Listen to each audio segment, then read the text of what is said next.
When the small research ship Aurora Seku landed on the barren moon of Giara, the crew did not expect anyone to be waiting. The planet had been marked as lifeless, cold, and silent. But as the ramp lowered, a single figure stood in the thin mist. A tall girl with pale blue skin and eyes like soft amber glass. She was trembling, her hands held close to her chest, and her breathing came in sharp little bursts that made the air around her cloud like frost. Captain Mason stepped down first. He was a human in his late 30s, strong from years of space duty but kind in his eyes. He raised his gloved hand in peace. The girl did not move, but she did not run either.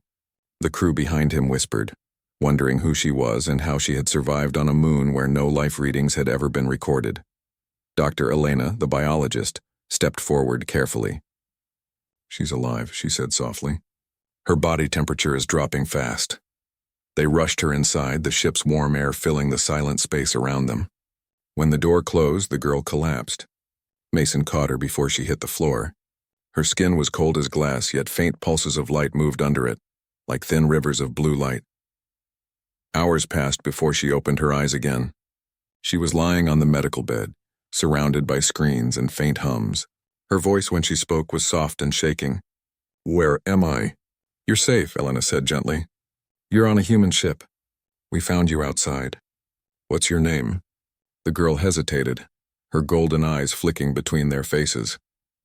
"My name is Lyra," she whispered. "I am the last of my kind." Mason and Elena exchanged a quiet look. The scanners showed that Lyra's body was unlike anything they had seen. Her cells carried two energy structures, one organic and one crystalline. She was alive, but part of her seemed to be built from living mineral. Over the next few days, Lyra learned their language with surprising speed. She watched the crew work, listened to their laughter, and sometimes asked strange questions. "Why do humans eat together?" she asked once, watching them in the mess hall. "Because it feels better than eating alone," Mason told her. Lyra seemed to think about that for a long time, as if the idea of together was something she had never felt before. Soon, the scientists learned something else. Lyra's people had vanished centuries ago after their reproduction system collapsed. Their bodies depended on a bioenergy process that required balanced solar radiation, and when their star died, their kind could no longer create new life. Lyra had been placed in a preservation chamber as an experiment to study the possibility of restoring their race. She had awakened by accident when the human scanners triggered the ancient system. Lyra became fascinated by the human concept of reproduction. "You create life inside your own bodies," she said, her voice filled with wonder. "You don't need the energy of a dying sun." She watched medical documentaries and asked endless questions. But her curiosity was innocent. It was about survival, not desire. She wanted to understand how humans managed to sustain their kind without complex machines. Mason noticed her determination. She spent hours in the lab, sketching diagrams, comparing DNA structures, trying to bridge the difference between her species and theirs. "You work harder than any cadet I've seen," he told her once. Lyra smiled faintly. "If I fail, my world ends again." One evening, the ship entered an asteroid belt and the shaking threw everyone from their seats. The lab lights flickered and a cry came from the medbay. Lyra had been caught in the energy surge when the reactor shield failed. When Mason reached her, she was lying on the floor, her body glowing with unstable light. "Don't touch her," Elena warned. "The radiation." But Mason didn't stop. He lifted her with his arms, ignoring the sparks burning through his gloves. Her body was too hot, too bright, but her faint voice broke through the chaos. "Don't let me fade again." He carried her to the containment unit, where Elena stabilized the energy surge using the human life support system. When it was over, Lyra lay pale and weak, her glow dim but steady. Mason's arm was burned, but he only smiled. "Told you we don't quit easy," he said softly. Lyra looked at him in silence, something unspoken moving in her eyes. After that day, she changed. She spent less time asking questions and more time building something on her console. The crew noticed she no longer feared touching human instruments. She handled them like she had always belonged there. A week later, she showed Elena a device shaped like a silver sphere with lines of light swirling inside. "This is what my people called the seed core," she explained. "It holds the code of my race, but it needs a living host to start the process again. That is why we failed. No one was left strong enough to carry it." Elena studied the sphere carefully. It pulsed when near human blood samples. It reacts to human DNA, she said in surprise. Lyra nodded. Your biology may be able to support it. I want to try. The process of human reproduction. But for my people, to give them a new beginning. Mason was cautious. You mean mix your code with ours? Lyra nodded. Not to create a hybrid child, not to break laws of nature. Just to learn if human life energy can awaken the seed core. Her voice trembled slightly. It is the only hope my world has left. The captain gathered the crew in the common room that night. They discussed the ethics, the risks, and the meaning of helping a species that no longer existed. Some said it was too dangerous. Others said it was worth the chance. Finally, Mason said, if we were the ones dying out, we'd want someone to help. Humanity exists because someone once refused to give up. The decision was made. The experiment would proceed under full safety conditions. Lyra watched them prepare the lab, her expression calm but her hands shaking. She had never felt this much fear, not of death but of hope. For so long she had believed her species was doomed, but now she stood in a room full of humans, creatures who refused to quit, who risked their lives for strangers. When the process began, Lyra sat in the energy cradle while Elena activated the sphere. A soft hum filled the air and lights began to circle her body. The seed core floated above her chest, glowing like a tiny sun. It drew in the energy signature of human DNA from the stored sample. Mason and Elena watched the readings spike, then stabilize. Lyra gasped as warmth spread through her. Something alive, something growing. She wasn't in pain. It was more like a pulse of new life awakening inside her. Her eyes shone brighter and she whispered, I can feel them, the memories of my world. Images flashed in her mind, forests of crystal trees, oceans of light, and the songs of her people. Tears rolled down her cheeks, but they sparkled like dew. The machine beeped as the energy stabilized, forming a small cluster of luminous cells inside the containment glass. Elena's voice trembled. It's working. It's really creating life. The room was silent except for the hum of the machine. Mason leaned closer, watching the tiny glow. You did it, Lyra, he said softly. You just brought your people back from extinction. Lyra looked up, her expression full of quiet awe. No, she whispered. We did. As the lights dimmed, the little sphere of life floated in the chamber, pulsing in rhythm with her heartbeat. For the first time since she had awakened, Lyra smiled fully. It wasn't the smile of a scientist or a survivor.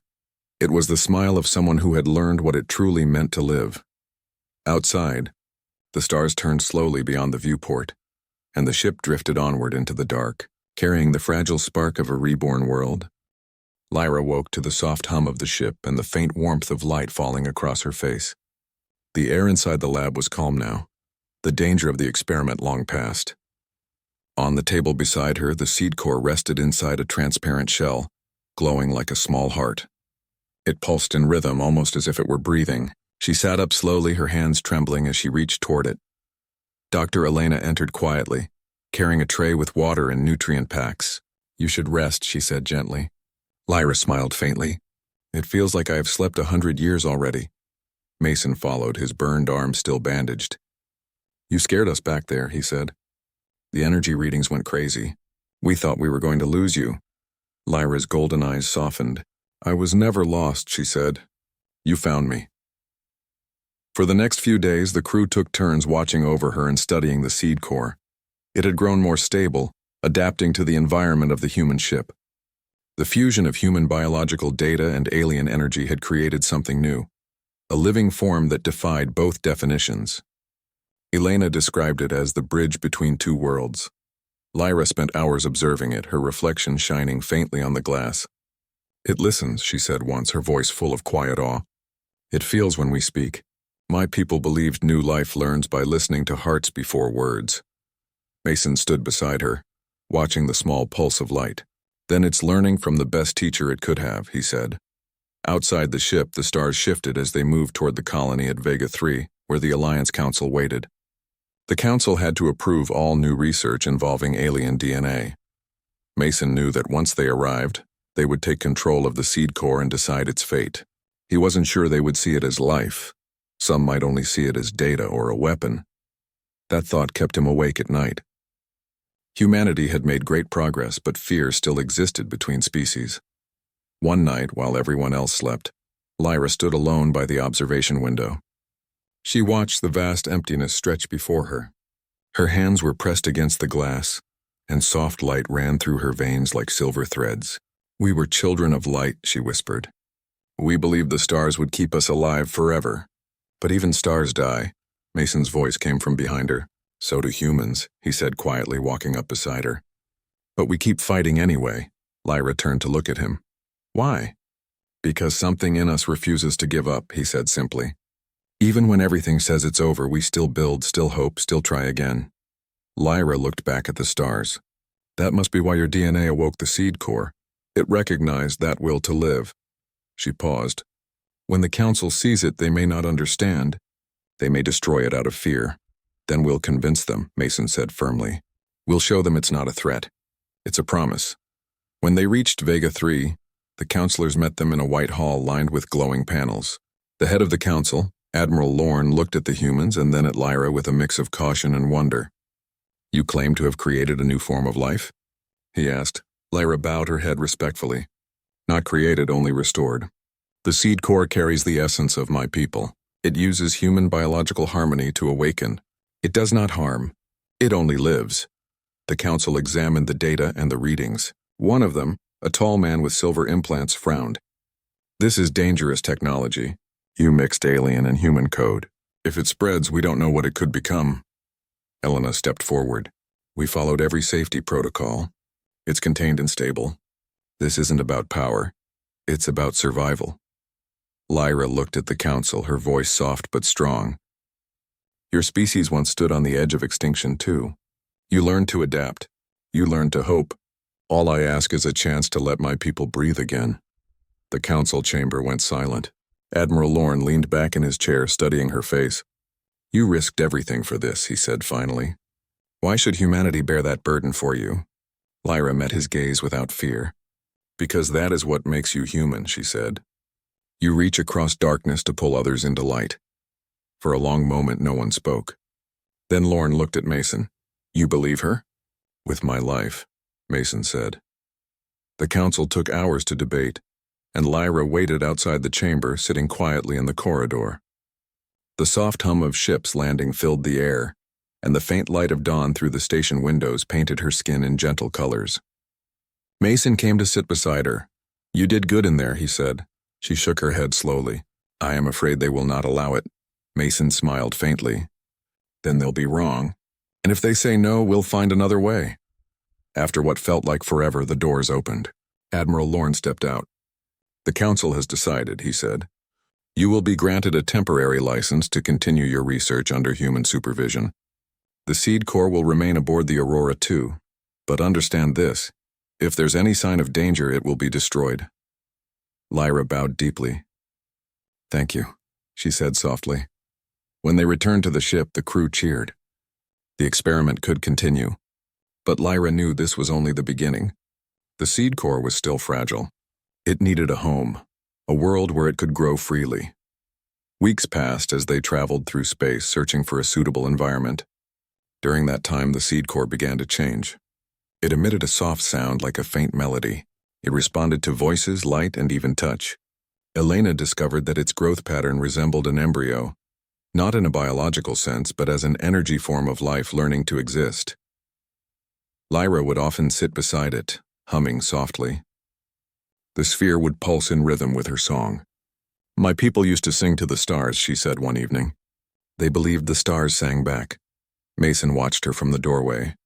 "Maybe they still do," he said, "but not everyone in the Alliance believed in her." One night, a transmission came from Vega 3. The council had new orders.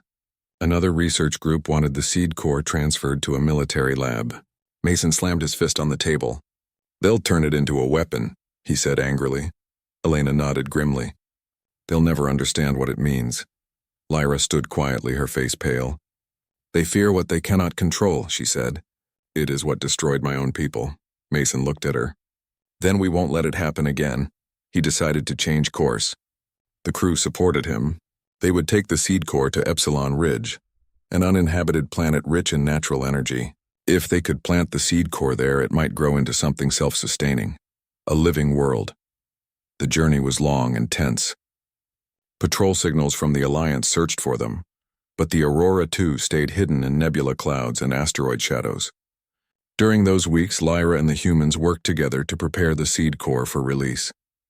It had grown brighter, its hum louder as if it knew what was coming. Finally, they arrived at Epsilon Ridge, a green and blue planet with storms of silver lightning and wide-open plains. The sky shimmered with magnetic lights. Lyra stepped out of the ship and looked around in wonder. "It feels alive," she whispered. Mason handed her the containment case. "Then let's give it what it needs." They placed the seed core in the center of a valley surrounded by crystal-like rocks. Lyra knelt beside it, her hands hovering over the sphere. "This is where you begin," she whispered softly. "This is where my people rise again." The core began to glow brighter and brighter until the light became too strong to look at. The ground trembled and waves of color rippled through the soil. The rocks around them started to hum in harmony. Energy spread across the valley like a sunrise. Elena shouted, "It's merging with the planet's energy field." Lyra stood, tears shining in her eyes. "It's taking root." The glow softened after a few minutes. Where the seed core had been, a small tree now stood. Its leaves made of light, its roots spreading into the ground like silver veins. The air felt warm, full of quiet life. Mason looked at it in amazement. "You did it again," he said softly. Lyra shook her head. "No, we did it. Together." The wind brushed against them, carrying faint sounds that almost seemed like voices, echoes of her people, whispering in the breeze. Lyra closed her eyes. For the first time, she didn't feel alone. Mason placed a hand on her shoulder. "Looks like you just gave the galaxy another reason to hope." Lyra smiled through her tears. "Humans taught me that." As the Aurora II lifted into the sky, the valley below glowed softly, the little tree shining like a new star on the surface of the world. And somewhere, deep within its roots, the seed core pulsed once more. A bridge of life born between two species that refused to surrender to extinction. The new world shimmered under the twin suns, its air filled with strange silver mist. It had been 3 months since Lyra planted the seed core on Epsilon Ridge, and the transformation had begun to spread far beyond what anyone imagined. The small glowing tree had grown taller than a human now, its trunk made of crystal light that hummed softly like a living heartbeat. Around it, grass and flowers of radiant color covered the once barren valley. Streams of bright water flowed where there had once been dust. The crew of the Aurora II built a small base near the valley to monitor the changes. Every morning, Lyra stood before the tree, her hands clasped together as if she were listening. Sometimes she spoke softly in her native tongue, the sounds flowing like wind through glass. She said the tree responded to her thoughts. "It knows I am here," she told Elena one morning. "It feels me." Elena nodded while taking samples from the soil. "It's spreading organic energy. It's creating an atmosphere suitable for both humans and your kind." She looked at Lyra curiously. "Do you think your people could live here again?" Lyra smiled faintly. "Maybe not as they were, but maybe as something new." Mason arrived carrying tools and data pads. "The scanners show the planet's energy field adapting," he said. "Whatever this seed is doing, it's working faster every day." Lyra touched the glowing trunk. "It's learning from you," she said quietly. "Human energy gives it courage." At night, the crew gathered around the campfire outside the base, even though the world itself seemed to glow without need of flame. Lyra sat among them, watching the sparks rise into the starry sky. They spoke about Earth, about the smell of rain and the sound of cities. Lyra listened with wonder. "Your world must be beautiful," she said. Mason smiled. "It is, but it's messy too. Crowded, loud, sometimes broken." "Yet you still love it," Lyra said softly. "Because it's home," he answered. For a time, everything felt peaceful, but deep inside, Lyra sensed a growing tremor in the energy of the seed tree. It was no longer calm. It pulsed faster each day like a heart under strain. The planet's magnetic field began to fluctuate, creating bright auroras across the sky. The beauty was breathtaking, but Elena noticed something worrying. "The energy levels are rising too quickly," she said. "If it keeps going like this, the planet might not hold together." Lyra frowned. The seed core was not meant for this kind of growth. It's absorbing too much from the world. Mason looked toward the valley where the tree glowed brighter than ever before. Can you stop it? Lyra shook her head slowly. It's alive now. It listens, but it no longer obeys. They returned to the base and worked through the night. The ship's system struggled to calculate the spread of energy. By dawn, the readings spiked again. The light from the valley reached into the sky like a column of fire. Mason ran outside with Lyra close behind him. The air shimmered and the ground shook beneath their feet. It's calling something, Lyra whispered. It's reaching for the stars. What does that mean? Elena shouted over the rumbling. Lyra's eyes widened with sudden understanding. It's trying to bring them back. The consciousness of my people stored in the seed core memory. It's summoning them all at once. Mason looked alarmed. That could overload the planet. The team rushed back inside. They had only minutes before the energy reached critical levels. Lyra placed her hands on the control console, her blue skin glowing faintly as she connected her own bioenergy to the ship's systems. I can slow it, she said. But I need your help. Mason joined her, gripping the power lever. Tell me what to do. Redirect the core stabilizers toward the valley, she said. We must balance its heartbeat with mine. The room filled with light as they worked together. The ship trembled, alarms blaring. Outside, the massive tree pulsed brighter, each beat sending ripples through the air. Lyra closed her eyes, focusing. They're calling to me, she murmured. My people. Their voices are inside the light. Then tell them to stop before they destroy your new world, Mason said firmly. Lyra's body shook as she focused harder. They don't understand. They only feel the pull of home. I must show them what life means now. A wave of blinding energy burst across the valley. The Aurora 2 shields barely held. When the light faded, the tree's glow softened. The tremors stopped. The world went still again. Lyra fell to her knees, breathing heavily. Mason caught her before she collapsed. You did it, he said quietly. She opened her eyes weakly. They heard me, she whispered. They will not come all at once. They will come slowly, through time. Elena looked at the readings. The energy is stable again. But it's changing, forming patterns like neural signals. She looked at Lyra. It's becoming conscious. Lyra smiled faintly. Then my people are alive again, in spirit. Days passed and peace returned to Epsilon Ridge. The seed tree continued to grow, but now with rhythm, not chaos. The planet itself began to bloom with new life. Creatures made of light and air, small and harmless, wandering near the streams. The crew watched in awe. Mason stood beside Lyra as she observed them. Are those your people? He asked. Echoes, she replied softly. They are memories turned to life. Not like before, but enough to keep their story alive. He looked at her and smiled. Then you gave them a future. Lyra turned to face him. We gave them a future. You and your people gave me the strength to try. That night they watched a new moon rise over the glowing horizon. The sound of wind through the shining trees filled the air like music. Lyra sat quietly beside the seed tree, her thoughts drifting.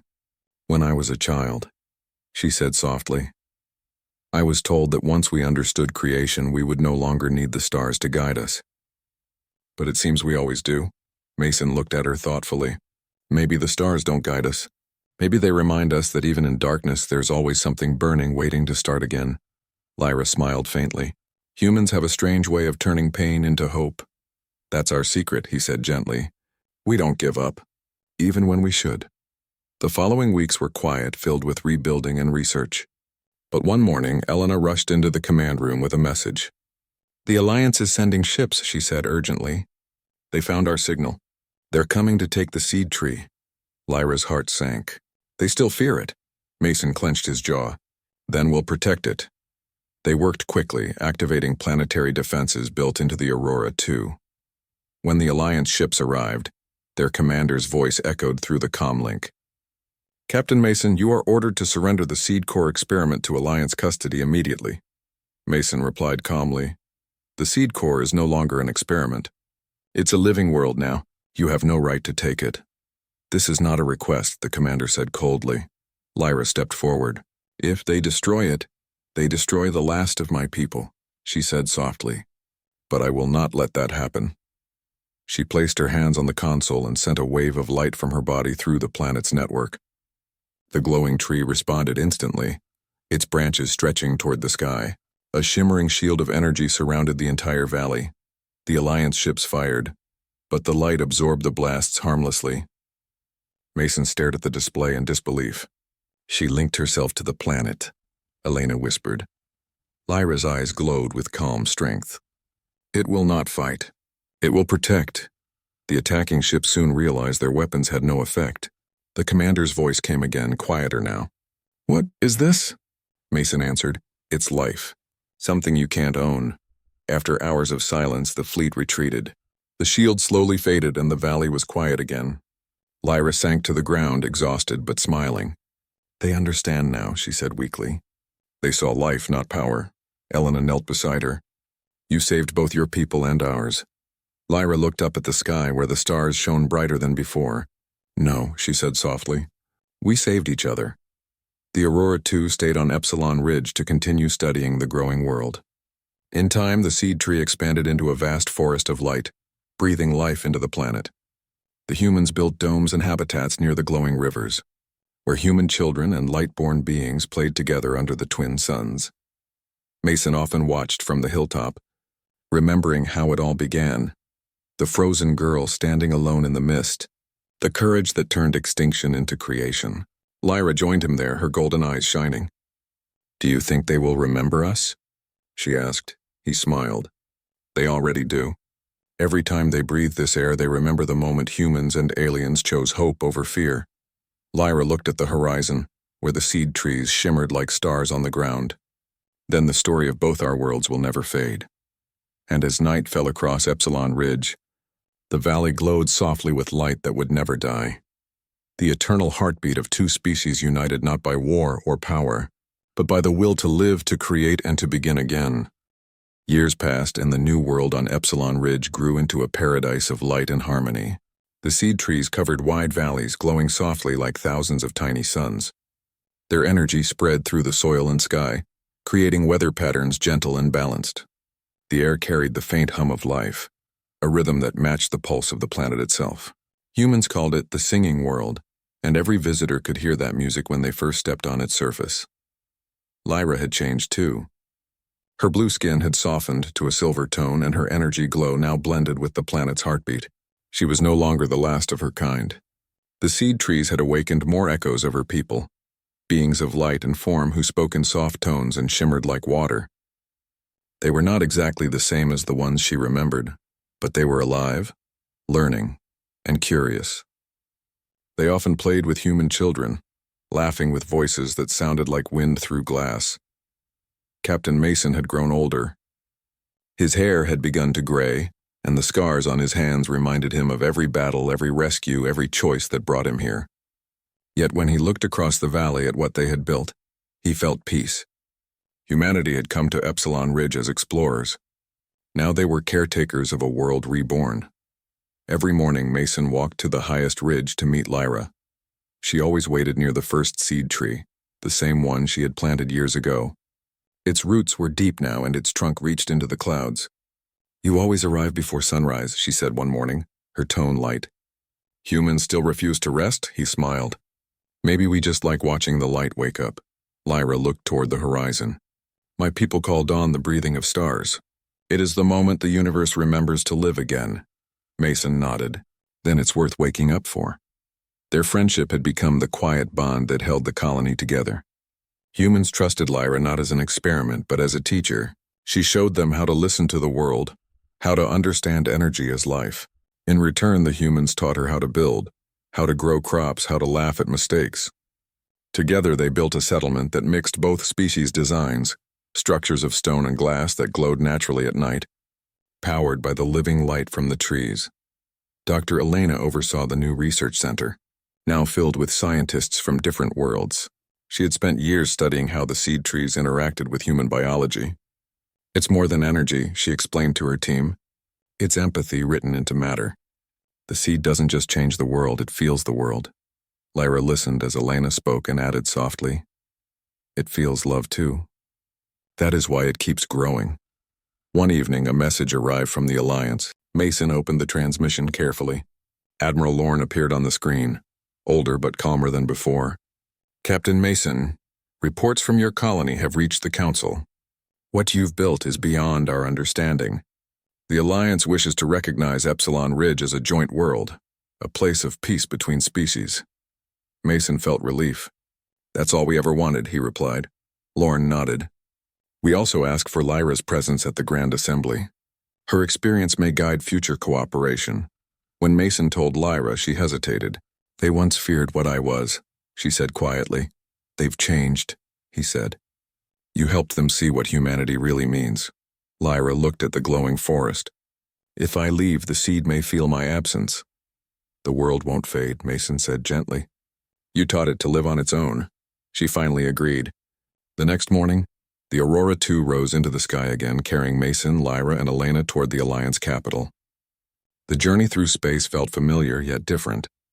Where once there had been uncertainty and fear, now there was calm. Lyra spent much of the trip watching the stars. They are like memories, she said softly. Each one a story of something that refused to die. When they arrived, the Grand Assembly Hall was filled with representatives from many worlds. As Lyra entered, all eyes turned toward her. Her glowing presence filled the room with a gentle warmth that made even the most cautious delegates feel at ease. Admiral Lorne stood and addressed her. Lyra of Ziara, you have done what no scientist or soldier ever could. You brought life where there was none and peace where there was fear. The Alliance honors you. Lyra bowed gracefully. I only followed what humans taught me, she said. To never quit, even when hope seems gone. A murmur filled the hall. One delegate asked, What do you wish for now? Lyra's eyes glowed softly. That no species stands alone again. We survive by sharing what we are, not by hiding it. Her words were simple, but they reached everyone in the room. The Assembly voted unanimously to make Epsilon Ridge the first shared sanctuary of the galaxy, open to all who sought peace and renewal. When they returned home, celebrations spread through the valley. Lights danced in the air and the seed trees glowed brighter than ever. The humans sang old Earth songs while Lyra's people answered with harmonies that shimmered through the night sky. The two melodies blended into one, becoming a sound that felt like life itself. As time passed, the new world became a beacon for travelers. Refugees from war-torn planets arrived seeking peace. Scientists came to study the energy. Families came to start anew. Epsilon Ridge became known as the Living Bridge, a symbol of what could happen when humanity's courage met alien wisdom. Mason, older now, watched from his porch each evening. He often saw Lyra teaching children under the great tree. She told them stories of stars and how life began with a single spark. When the children asked her how humans helped, she always said, They gave that spark a reason to burn. One quiet night, Mason joined her under the glowing branches. The tree's light cast soft reflections across their faces. You've done something incredible, he said. You turned an ending into a beginning. Lyra looked at him, her eyes gentle. We did it together. You risked everything for a stranger from the cold. He chuckled softly. Guess humans are stubborn that way, she smiled. It is the best thing about you. For a moment they stood in silence, listening to the hum of the world around them. Fireflies of light drifted through the air like tiny souls. Lyra tilted her head slightly. Do you hear that? Mason nodded. Yeah, the planet's still singing. She closed her eyes. It means the seed remembers. Every sound is a memory of love, courage, and sacrifice. My people live in every beam of this light. Then you're never alone, he said quietly. Lyra turned toward him, her golden eyes reflecting the glow of the trees. Neither are you. Humanity is written in this world now. Long after we're gone, the light will still carry your story. Years drifted into decades. Mason grew old and finally rested beneath the seed tree he helped protect. The colony honored him with a simple plaque that read, He never quit. Lyra stood beside his resting place for many days. She did not weep.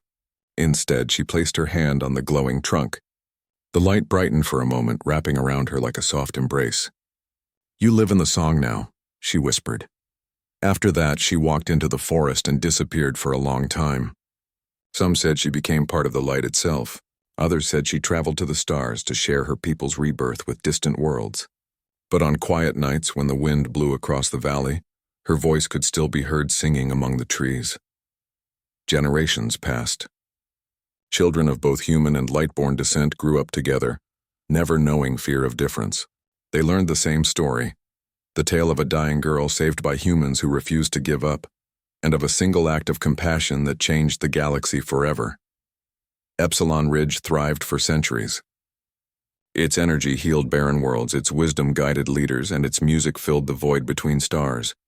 Travelers came from across the cosmos, standing in silence beneath the glowing forest, listening to the ancient song that told how two lost species became one. And somewhere in that endless hum of life, there was always a soft heartbeat, the memory of the first seed core, the courage of one alien girl, and the unbroken spirit of humankind. Together they proved that creation was not only about survival, it was about hope. And as the twin suns rose each morning over the singing world, their light touched every corner of the planet, whispering the same words that had started it all. Humans don't quit.